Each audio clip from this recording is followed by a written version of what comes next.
Ye has made a lot of tweets that are somewhat incriminating. Some of them are too graphic to read, the ones that were listed in the lawsuit, but here are a few of them. Quote, I used to F employees in my office. A different one. Life is about using your position to F the baddest B word for initial filing. Ye has made a lot of tweets that are somewhat incriminating. Some of them are too graphic to read, the ones that were listed in the lawsuit, but here are a few of them. Quote, I used to F employees in my office. A different one. Life is about using your position to F the baddest B words possible. I need all B words to dress like they're trying to Me Too me. If a B word don't Me Too me, she don't know how to get money.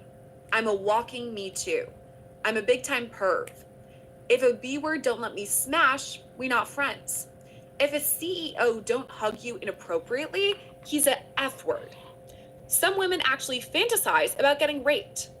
F her first, ask questions later. Why wear clothes? Save that for when you're older. Sometimes I think, wow, I have a rape allegation. Life is funny like that. There is a lot to unpack in this case. Let's bring on our guest to learn a little bit more. It's criminal defense attorney John Day. Thank you for coming on with us today, John. And I wanted to ask you, what are you thinking about these new allegations? We've already heard some in the past, but these ones are new. Yeah, thanks for having me. So, this isn't happening in a vacuum. What has happened recently that might overlap with what we're seeing in this Kanye case? It's the Diddy trial, which wrapped up. The Diddy trial had all these allegations of sex trafficking, trafficking for prostitution, a lot of things, even though they're not identical to the allegations in this new second amended complaint.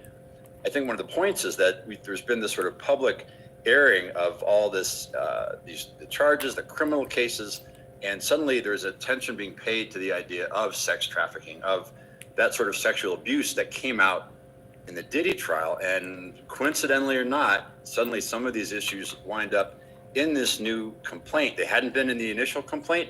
There had been allegations of sexual harassment, but this is really graphic, really vivid detail that we hadn't seen previously. And I think we have to ask ourselves, again, not happening in a vacuum. It's following in time the Diddy trial and actually the Weinstein trial too. So what we're seeing is this very public series, this pattern of allegations being made. And these hadn't been made in the first complaint.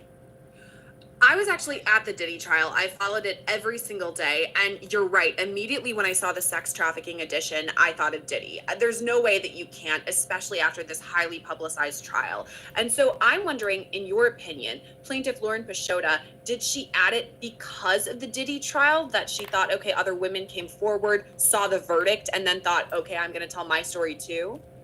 It's certainly possible. We don't know. No one's said that publicly, but you can't separate the fact that this did happen subsequent in time to what we saw was weeks and weeks of testimony.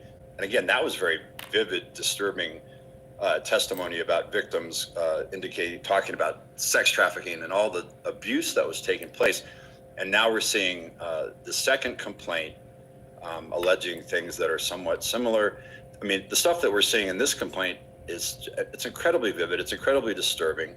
And you have to raise the question, or at least ask, why wasn't it in the initial filing? Of course, you're allowed to certainly amend things like that. But I think if I were looking at this objectively, I'd say that's some pretty interesting, horrifying stuff. And if it occurred prior to this filing of the second complaint, why didn't we see it before? I do have to ask one more question about the whole Diddy thing, because the way that we saw the verdict come down, obviously it was split and he was convicted on transportation to engage in prostitution. But the two sex trafficking charges that he had, he was found not guilty on.